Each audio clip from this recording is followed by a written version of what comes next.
All right, thank you. Thanks very much, Elia and Richard and Kate and Shelley, everybody here who's hosting us today. So thank you very much. And thank you to all of you attendees who have come in to see us today and talk about the 4-to-24 app, which we're very excited to share with you. So thanks, everybody. All right, I'm going to begin sharing my screen so that we can see I have a PowerPoint slide that you might want to follow along on, and I'm going to do my best to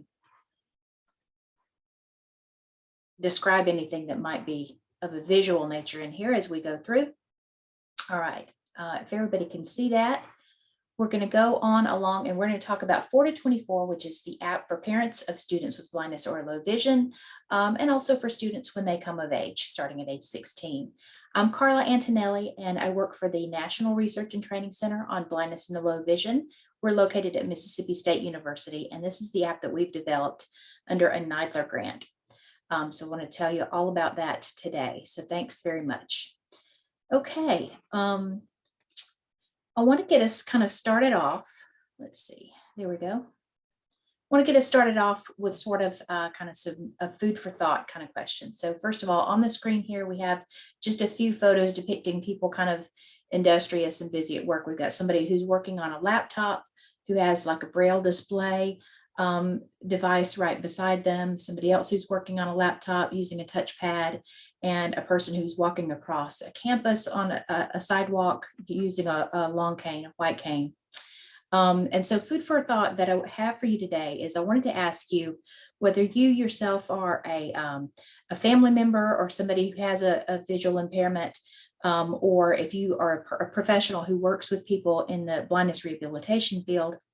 I want you to think of a particular youth that or a family that you've worked with in the past and ask yourself this question of in preparing them for employment as an adult. Did you feel like that they and their family or their parents were well informed about all the things that they needed to work on or could use, all the resources that they might have needed? Did they have enough resources? Did they know even what was out there? Was there anything that you wish they had known about or had sooner, like to get access to, learning about Braille, learning about orientation mobility, anything like that? So with those questions, usually people can answer yes. Like if you can think of a family you've worked with or in your own family, man, I wish we had started on XYZ at an earlier age, or wish we knew about that, before I turned 16 and we were, kind of playing catch up. So that's the idea behind this app, and kind of what we were wanting to accomplish is to address those kinds of things. So just give you a little bit of background about kind of where the idea came from for the app, and kind of what the beginning seeds of this were. And it was actually from a resource that we've had here at the NRTC for many, many years. And it's called the Transition Activity Calendar. And this is something we still offer on our website, but it's just a static list of a checklist sort of things that a student needs to do, and parents and teachers need to do for that student throughout middle school and high school to prepare specifically for college. So it's all these things starting again, like late middle school ages, like do these things now. And it includes, all the things like going through taking your ACTs or SATs, those kinds of things, just getting ready for college. So we had this idea and we thought, okay, well, that's good, but can we expand it, and can we make it something that's more than just this static page that people go to and you have to kind of remember to check back on it and that kind of thing. So that's where we went from there. And so we came up with this, this app. So now there's an app for that with the intention being preparing not just for college, but ultimately for employment. And so it was based originally on this transition activity calendar, but we expanded it a great deal. We wanted to do a few things. One was to make it interactive. Like I said, no, it's no longer in this static, thing that you have to remember to go back to. It's going to be something that's going to kind of send you reminders actively to keep you engaged. We wanted it to be, kind of easily accessible. Again, you don't have to go back to a website to check it. Now it can be right there on your phone and kind of remind you, hey, this is here. And you can just, we're all attached to our phones these days. So it's right there and you can open it up anytime. And we also wanted to have the information coming to people based on more than just the school timeline. So we wanted it to be, something that was more kind of dynamic and responsive to where they were with the different things that they were working on. So not just strictly school-based. Okay, so that sort of was the brainchild here. And the other thing that we wanted to do, let's see, was to span these larger ages. Again, this one started, the transition activity calendar started from age, from middle school and went to high school. We wanted to cover a great deal more than that. And we know that working on information really should start early. And so this app, as the name implies, spans the ages of 4 years to 24 years. And the idea is to take these students through all of their education years, from preschool all the way up through high school, plus college or any other extra training they might do, and then on into their early career. So you might be thinking, well, this app is about employment, so are we really going to start working on that at age 4? And the answer is yes. Yes, we are. So building all the skills that young person needs to start, it needs to start at least that young. And that can include just introducing the concept of work and employment with the usual kinds of questions like, what do you want to be when you grow up? It also includes just broadening their awareness about work in the world. So by pointing out what family members do for work, and what the people in their community that you just come into contact with, like teachers, clerks, people at the cash register, all those people are actually there doing a job, that everybody's working, and that's why they're out and doing these things. So what other kids might pick up by visual cues, we want to make sure that we're explicitly making sure to teach those things and that information. It's number 5. Okay. And this is the point where I wanted to ask for our first poll to come up. Alaya, if you don't mind, that first one about research. So we're going to do a poll really quickly. All right, and this one, for the first one is, research has shown that parental expectations and involvement have a large influence on youth's future employment. And this is just a true false.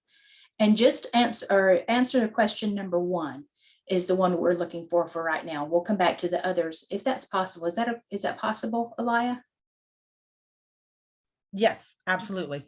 Yeah. So if you just pull it, just answer number 1 for right now. We're going to revisit the others a little bit later.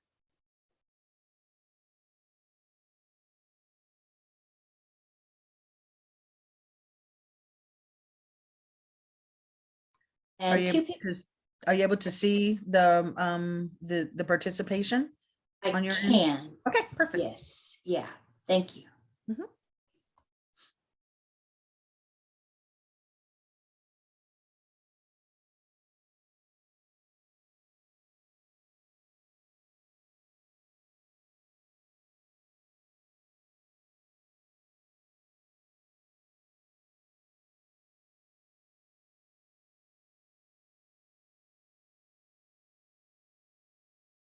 And it looks like about 28% have participated so far.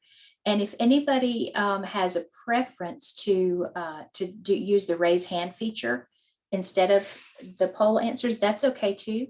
And if you're using a keyboard, you can do Alt-Y to raise your hand, and we could take a look at that in the participant list as well.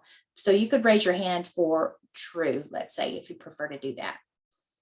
If you vote false, then you can just leave your hand down. So we're about 42%. I'm going to give it a few more seconds to see how many votes we have.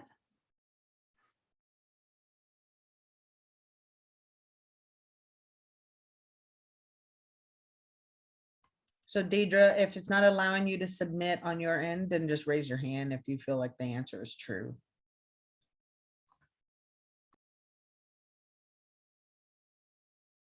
Okay, well, I'll go ahead and call it, because we've got right now almost half of the people have answered the poll for number one, and 10 out of 10 of you have said that that's true, that research has shown that parental expectations and involvement have a large influence on youth's future employment. And we do have a couple of hands raised in addition to that.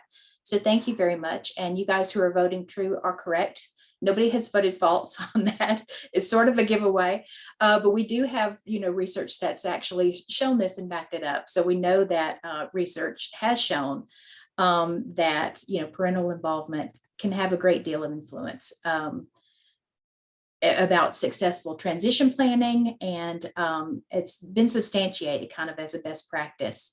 And so we know that importance of the parental involvement and their expectations and support, that has a lot to do with their chances for future employment as a young person with blindness or low vision.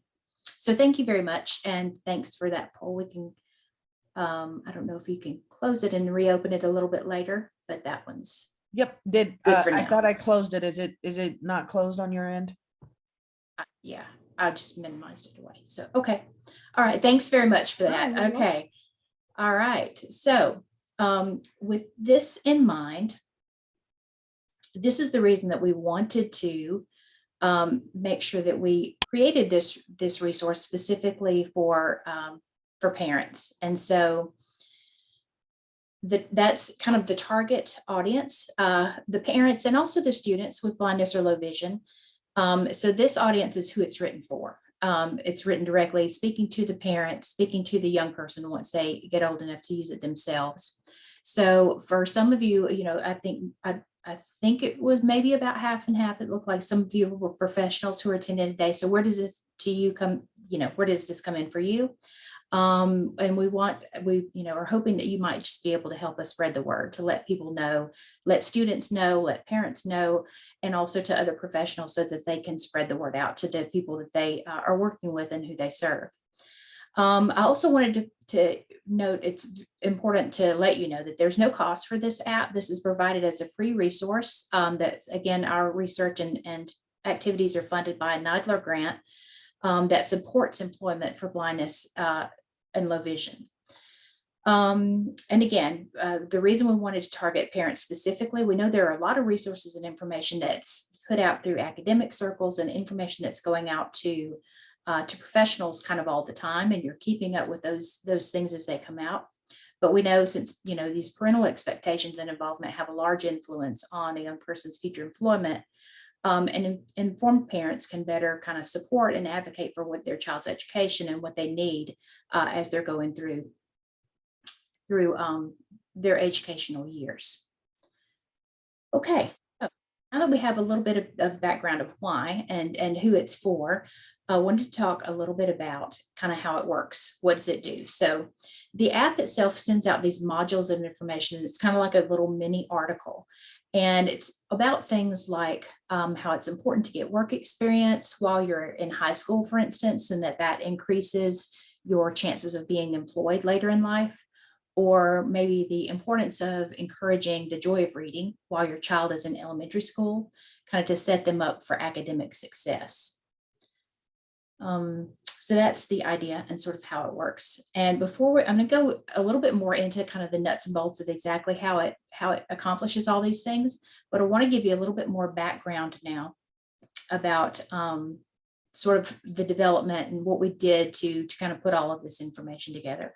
Also, just so you know, on the screen currently is just a small photo of somebody that's actually using the app on a mobile device, and it shows them going through a checklist of information. I'll tell you a little bit more about that in a moment.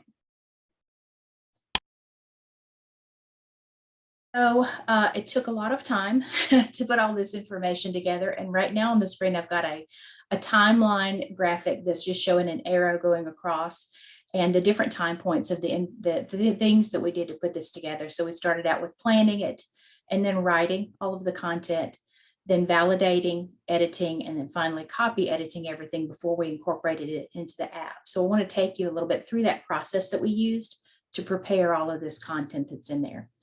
And this was over about a 4-year process. So it was a lot of time and work that went into that.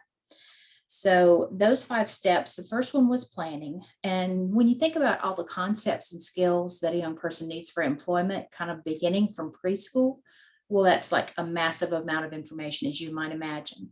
And we wanted to make sure that we didn't miss anything that was really important. So during the planning process, we consulted with advisory boards. We did focus groups with parents and youth to identify kind of the information they thought would be helpful for preparing for employment, and also kind of some information about their preferences for how the app would work.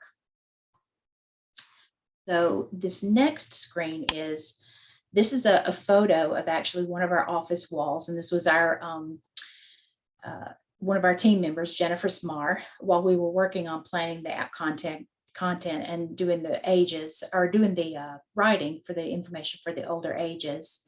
And this is how we kind of figured out exactly what to include and when, and how to organize it all. So the photo here shows many rows and columns of sticky notes. We were actually using sticky notes, and they're organized by color on this, attached to a whiteboard that's on the wall. And the sticky notes got, they expanded, like we have sticky notes out on the wall itself, on each side as well, because we needed so much room to do it. So each sticky note that is shown here is indicating a general topic. So it's kind of equals one module, maybe one or two in some cases. So each one includes a general topic and an age or an age range. So each row is one age, and each color is a broad topic area. And so there are about 3 or 4 sticky notes per topic area for each age. And so to determine kind of exactly what to include and when, we gathered information from these various sources, like I mentioned. We used the original transition activity calendar that I mentioned earlier. We had notes from advisory boards and focus groups, research that was related to employment, transition, checklists, and information about the expanded core curriculum, the ECC. So all of that information coming in to kind of inform this, and this was just for the older ages. We had other people that were working on the younger ages at the same time. So this was definitely not a linear process. It wasn't like start to finish. So using this kind of sticky note format made it easy to make adjustments and move things around as we saw that we needed to. So eventually this big, span of sticky notes turned into a giant spreadsheet that we used, and that we mapped out the progression of all the content through all of the ages. Let's see. And I wanted to point out too, on our timeline early, we also had editing and validating. And the validation was where we took the information and we sent it out to kind of some advisory boards of people that were experts. The advisory boards also included some parents to kind of you review all of the information and make sure that they found it, accurate, inclusive, age appropriate for the ranges we thought that it might be sent, and those kinds of things. So we took all of that information, incorporated edits that we needed to make sure that it was complete and as accurate as we could get it, and age appropriate, and all of those things. Okay, so all of this information then, of course, went into the app. And so we wanted to make sure that we arrived at these modules that we wanted to include. So what's the best way to now send them out?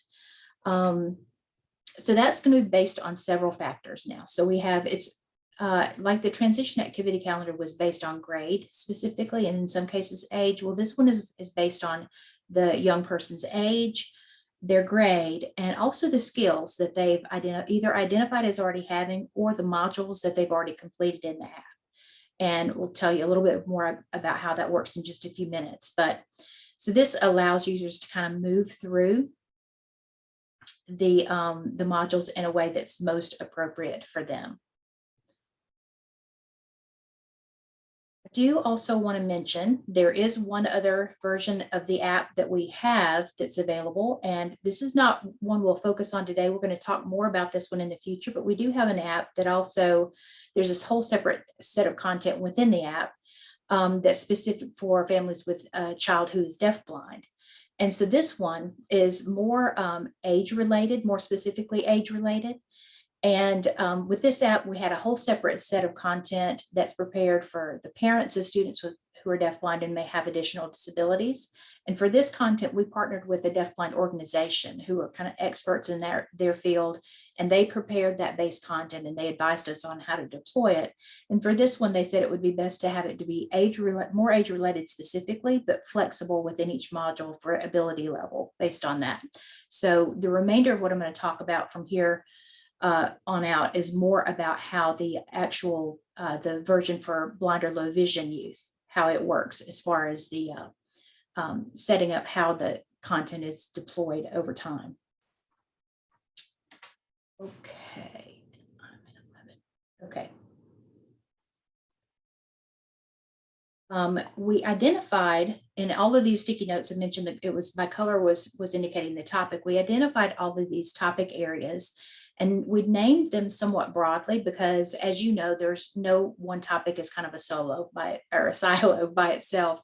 Academics sometimes includes like technology, independent living might include things like orientation of ability. So you get the idea. None of them really stand alone very much.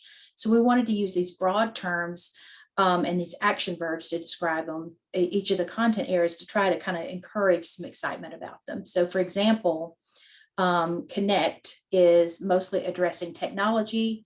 Explore mostly includes information about orientation mobility. Advance is generally about college or other training and so on. So the topics listed here, and we have a couple of pictures. Again, somebody's working on a laptop, somebody's walking through a hallway by some elevators using a white cane. But the topic areas listed are work, live, connect, explore, ride, learn, engage, advance, earn, and grow. And those are the ones that span across all of these ages. Okay, so for using the app, again, we have this list of active modules, and that's going to come to the person's, we're calling it their dashboard, their kind of front page of the app. And the list of the modules that are kind of active for them at that present time. This is the set of information that's going to be individualized for them. They're going to work at their own pace. There isn't anything to turn in. It's all just information coming to them that they can use. And they work at their own pace and check off information as they get done, just to track their progress over time. The other thing about the app is when a new module is coming to them, like they've finished something and it's time for the next one to come in, that new module is going to arrive with a push notification. It's going to come to their phone just to say, kind of grab their attention and say, hey, today let's talk about, working in the kitchen or something like that. So that's sort of how it's going to come to them over time. So in the app, users are going to have this list of modules. These are the different things that parents and youth can be working on at any given time. And the exact modules that appear in that list are going to be individualized, as I mentioned, on their age, their grade, and their skill. And when they first sign up for the app, they're going to start out with several modules, and they can work at their own pace on as many as they want at any given time. They check them off as they're finished and they're done with them. That moves off of their dashboard, and then they'll get a new one in. And it'll also indicate, that one's done. It'll track their progress in each of these different topic areas. There's a spot in there where they can see that, where they are, let's say in the live category, for instance. So when they're getting these push notifications, there are a few examples. We try to, again, make them as catchy as we could to try to reel them in, like, this is interesting, let's talk about this. So here are a few examples of some of those. So one is, know when it's okay and when to put it away. Use cell phones politely. I think more than just our youth in society could use that one. Life is full of ups and downs. You better learn to take the elevator. Another one, summer transition programs. They're the hottest places to develop the skills to succeed. And then one more, this is for the younger ages, attention, dragons and pirates. Fantasy play is the ultimate in pretending. So we're trying to, again, kind of encapsulate a little bit about what the module was about as we're sending these out. Okay. And let's see, I want to kind of pause here for a second just to see if we have any questions for the moment. We're going to save some time for questions at the end. And there's also I actually had thought I wanted to do this one a little bit earlier, but I missed that opportunity. But if we could bring the poll back up for the next question, Elia, if we can take a pause here, and I'm going to check the chat and see if anybody has any questions. And if we could bring up the poll again for number 2 this time. The question being, when is the best time to start discussions about a young person's future employment? And just if you'll be, click on a single answer here, here are the options. At transition age, which is about 14 to 16, at high school age, at preschool age, at middle school age, or when planning for college. So the best time to start discussions about a young person's future employment. All right, and I'm going to check in the chat really quick and see.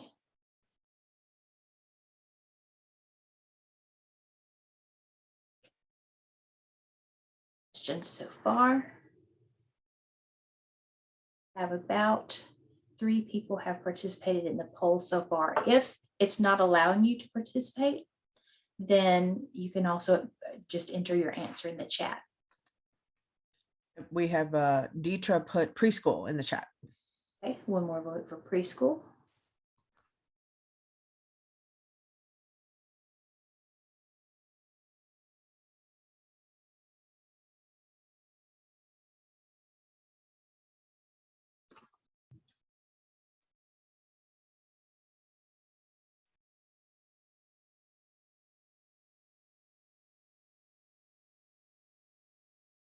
I see another vote for preschool from Vanessa in the chat.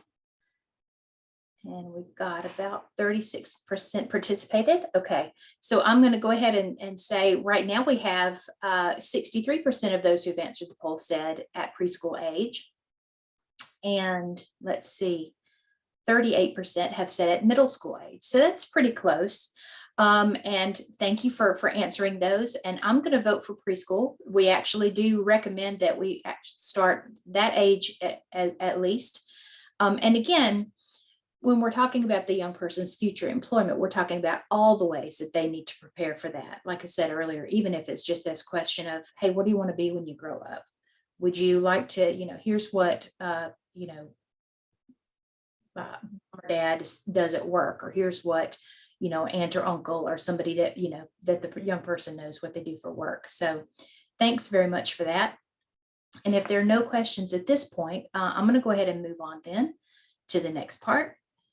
And thank you for bringing the poll up again, Elia. So thanks for that. Okay.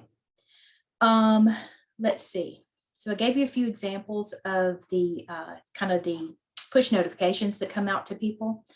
And I wanted to say just that the app itself is not a checklist or a static document that you can just print out. It's designed to be this active, kind of interactive and responsive thing to keep the users engaged as they're going along.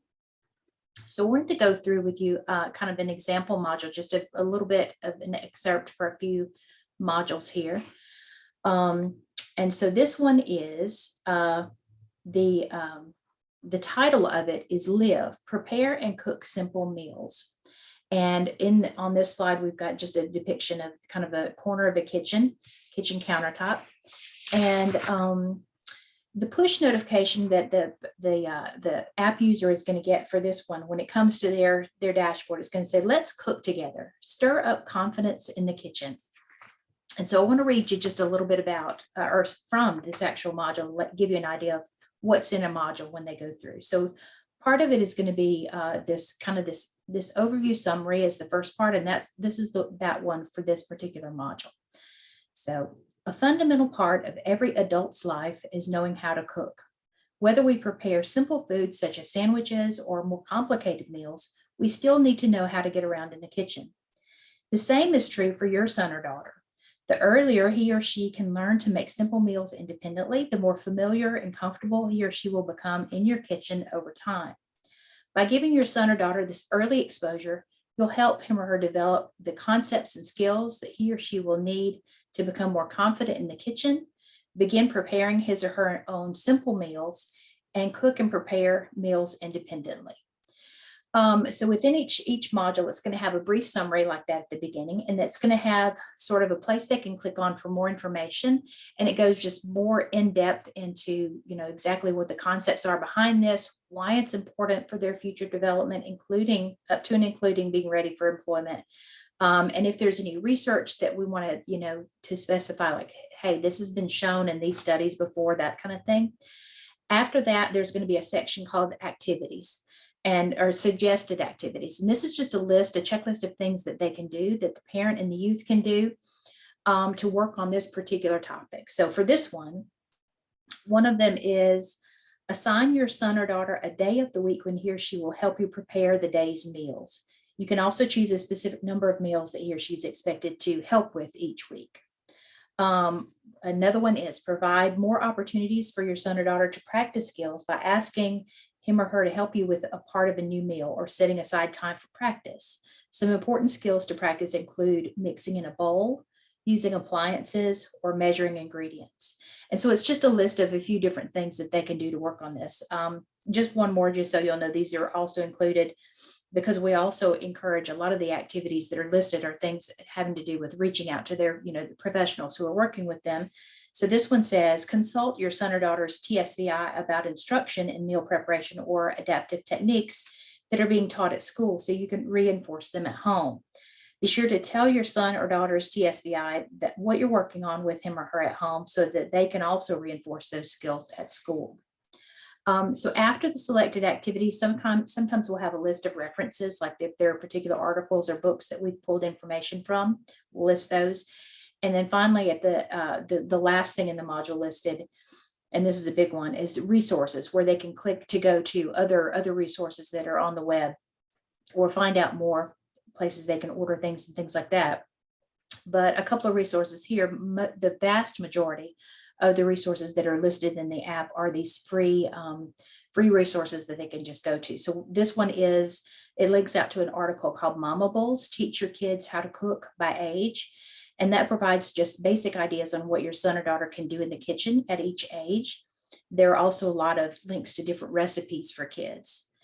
Another one links out to Perkins Scout, Cooking and Kitchen Safety. And this provides a list of articles and resources on how people who are blind or visually impaired cook and the adapted techniques that they might use. So that's just a couple out of a list of like 5 or 6 different resources that are specific just to this module. So that's kind of what each individual module is. It takes one little aspect that's kind of a bite-sized piece to just to inform them and give them more information that here are some things you could do to be working on this, and here are some ways you could reach out to professionals who you're working with. Okay, so that's the idea of a particular module altogether. And let's see, checking where my polls might be. Okay, going to have another one in just a couple of minutes. All right, so in the meantime, moving to this next one, I wanted to point out. Karla, did I miss that or something? No, not okay. yet. I just want to be sure. Okay. Sorry, I was thinking out loud, like, where's my next poll? I was making sure where it comes up next, but not quite yet. But thank you. Okay, so this one, I just wanted to point out that this, a couple of things about the app itself, and it's the style of the delivery of the information, that it is just information that we're imparting out to, to the young person, to the parent. It's just information we're providing. It's not a curriculum. It's not intended to be that. It doesn't replace anything. It doesn't replace any curriculum that they're learning at school or any services that they're being provided in. Instead, it's kind of trying to collaborate with that. Not even collaborate. It's like pointing in that direction to say, hey, make sure that you know what orientation and mobility is, and if your child is somebody who needs to work with an orientation and mobility specialist, whether it's through their school or through any other resource that might be in the community. It's kind of making sure that they know this information and what is out there and what might be the most helpful for them. So that's the other thing I think I mentioned earlier. We don't have, there aren't assignments, there aren't due dates, nothing is turned in. Anything they do is kind of, they're in control of all of that. So just to kind of give you an idea of kind of where it lands. Okay, now this next one actually is going to be the poll. I was looking ahead to that. So this is the next one, I believe. Yes, so poll number 3, Elia, if you wouldn't mind pulling that up one more time. And in this one, the question is, and I have it displayed on the screen here with a picture of a young woman who's working on a laptop again. And this one is, think of a youth who was aged about 14 to 16, somewhere in that, kind of traditional transition age, somebody you've worked with or somebody you knew, or maybe it was somebody maybe it was you. What area did you feel like that person needed the most work to prepare for employment? So in what, we mentioned all those topic areas earlier, and in the poll itself, here are the options that are listed. So think of this youth, age 4 to 16. What do they need the most work in? So the options here are technology, social skills, academics, literacy, orientation and mobility, or career planning.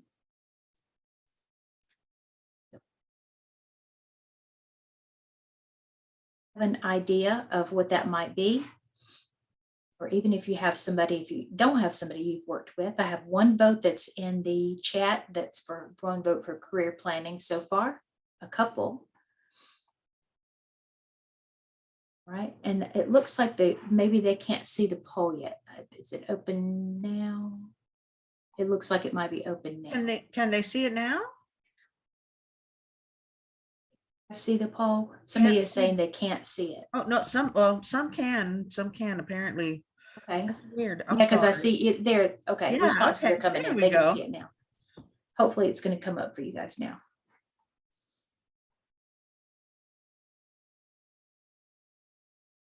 Chat so far we have still you need to make votes. sure that you scroll down if you haven't scrolled down to the last question. That way you see the question we're looking at.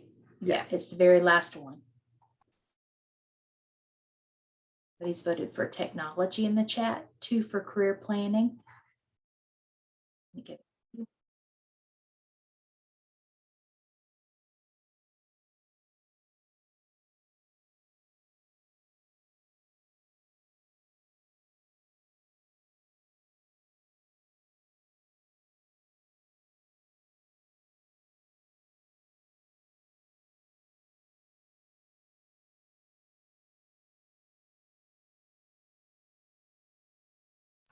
Lots of career planning in the chat.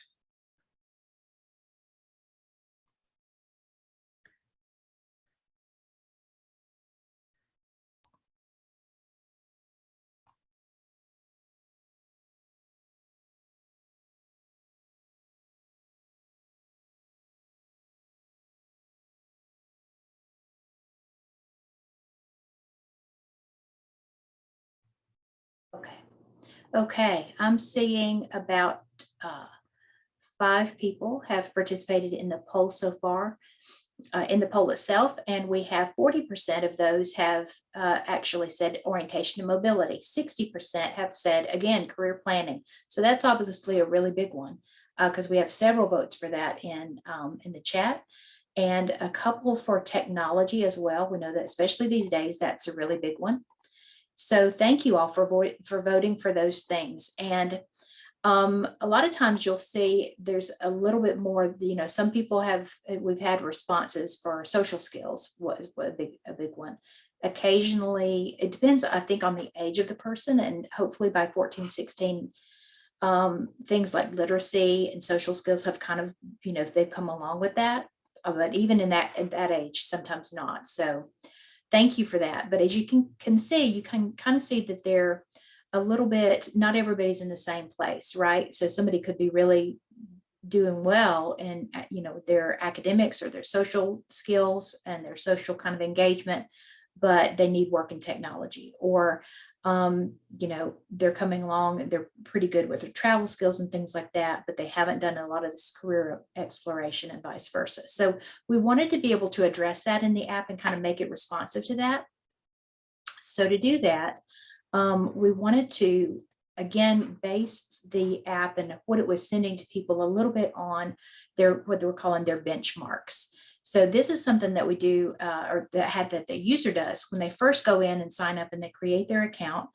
It's going to go through each of the different topic areas that we have, and it's going to ask a series of questions and say, if this applies to you, if you already have this experience, or your child, if it's the parent that's going through, if your child has already done X, Y, or Z, then click yes. If they haven't, leave it blank. And it goes through a series of these for each topic area until it sort of finds that point where it's going to be the best entry point for them for that particular topic. But again, it does each of these topics individually so that we know, even if they're a little bit what you might consider ahead or behind on any of those different areas for their age group, it's going to try to set them as close as possible to where they ought to be, like the modules that are going to be most appropriate to come to them first. And then once that's done, like I said, it starts you with this list of modules to get started with. And as they move through those, once the one, let's say in technology is finished and moves off of their dashboard, they're going to be the one that's sent the one that's, the next in line, so to speak, for technology is going to come to their app, and they'll be able to work on that one again at their own pace. Karla, this is Richard. You got about 15 minutes. Okay. So you know. Yes. Thank you. Yeah. I'm getting close to wrapping up. So thanks. Okay. So in this way, the information and content is coming to people and they're based on their experience and their skills, as well as their age or grade that they're in. Okay. This will be available. I'm not going to go through it right now just because for time, it's not very long, but it's just a little excerpt of an example of somebody going through the dashboard or through the benchmark system. And that's something when you have this available to you, you can click on this link and just go to, it's an embedded kind of a video and with audio of them going through these benchmarks, one particular section of them, to give you an idea of how that works and kind of what's in there. There are a couple of pictures of the parent dashboard and a module that are open on a laptop and somebody's iPhone there. Okay. Traffic safety awareness, just so you know, is the module that's listed there. So it includes things like that.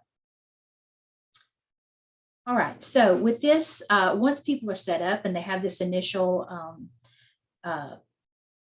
set of modules that they're starting with, and whatever age they're starting, or whatever age the young person is, the parent can be starting them when they're age 4, they could be starting them with your age 17, wherever they're at, they're going to start from that point and then progressively build skills over time as they're going through these individual modules.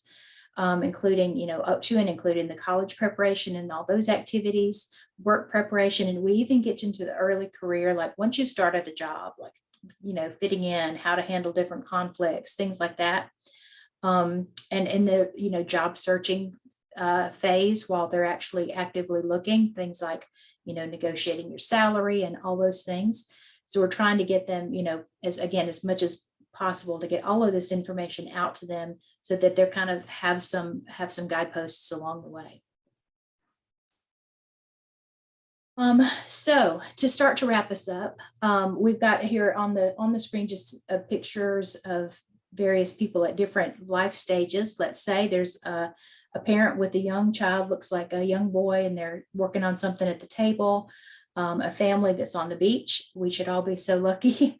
Some people working in offices in a couple of places, and one depiction of a couple of people that are working on the app on a iPhone and talking about things together. It's showing 2 people. It's very much meant to be a collaborative thing. So just to wrap us up, 4 to 24 is intended to support families from the time that their child's very young through these traditional transition ages, on through college or other vocational training and into their early career and into the working world. The intention is to provide this information that will empower students and parents with knowledge to help them be aware of and advocate for their needed services or resources, and also to be able to take steps toward building those skills together. This next page, we've got a few pictures of people again being productive and working someplace, somebody that's people that are in a meeting at a shared table, somebody who's using a braille device, a braille display, sorry, and a person who is working with their iPhone. They're tapping and listening to their iPhone. And the idea with the app itself is ultimately it's this, we intended it to be, and we wanted it to be this free resource that's intended to help kind of open up the possibilities for young people with blindness or low vision, so that as they are growing, they can make the most of their talents and their abilities. And so that they can move into this career of their choice in the end and be just fully engaged, successful adults that we all want to be, and we all want them to be, and to foster their success. So that's the story of the app and why we made it. There are a few links we're going to share with you now. So thank you so much for listening in today. And I want to leave with these few links where you can find more information. And we can put these wherever is going to be the easiest, because we knew to put them in the chat, maybe Elia, but the first one I wanted to share with you, our website is blind.msstate.edu. And on there, we have an Our Products page, and there's transition resources. And on that page is a description of the app and several links to how you can obtain it. So that's all there. And again, you'll be able to access this link when we get the files and everything into you. And I think we're going to have, yeah, they're in the chat now. So these are all the links of places you can also find the app.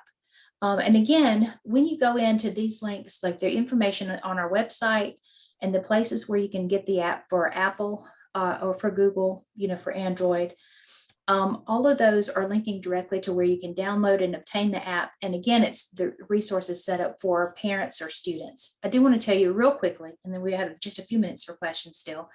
Very quickly, we're working on a resource, kind of a portal specifically for professionals who will be able to go on to our courses, like at our NRTC courses, and sign up for kind of an access to a portal where you can at least go in and look at the content in the app, the content information, without having to create like an individual student account. More to come on that. And in fact, when I share the information, when we have this posted with APH online, we'll make sure to have the links for that information as well, with these included in the presentation slides. So I think that covers it. So please let me know if you have questions. And again, thank you so much for your interest and for listening today.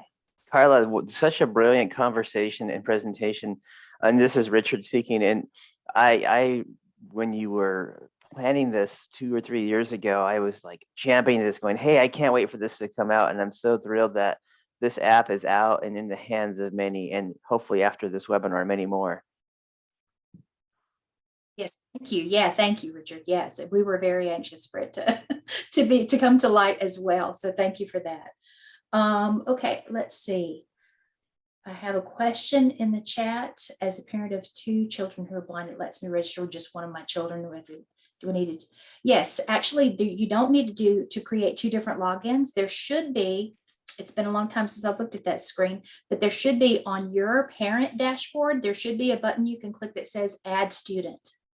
And so you can add one more. You can add your other child under that as well. So please let me know. My contact information is actually on the slide as well, but I'm at KANTONELLI@Colled, COLLED.msstate.edu. And I'm happy to answer any questions and give individual information or troubleshoot with you if needed. So thank you for that question. Okay, awesome. All right. Yeah. Thank you, Michelle. Again, let me know if hopefully that'll work. Let me know. All right. And anybody else, if you have any other questions, thank you. I appreciate you guys listening in and finding this information.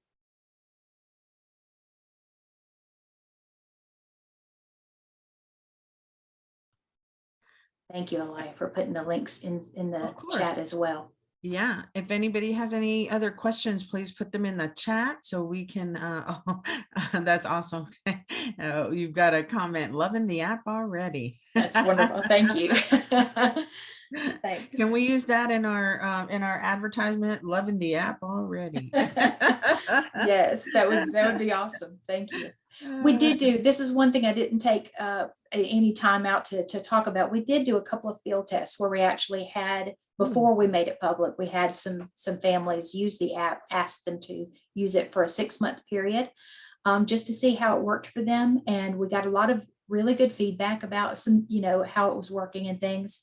And we did have some really very positive response from that as well. That, a lot of people said things like, this was information I didn't have, or these things, some parents about a couple of topics said, it was nice to have my son hear this from somebody besides me, that kind of thing. So yeah, we had some good feedback from that as well.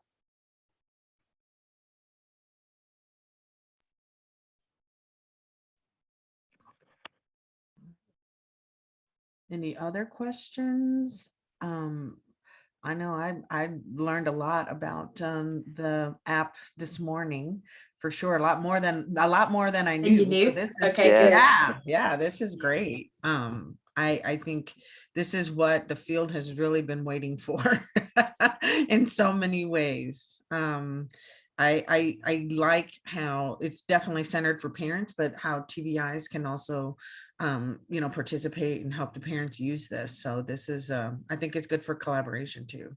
Absolutely, yeah. We had somebody who was working as a writer on it, who was, in particular, she did orientation and mobility direct services herself as well.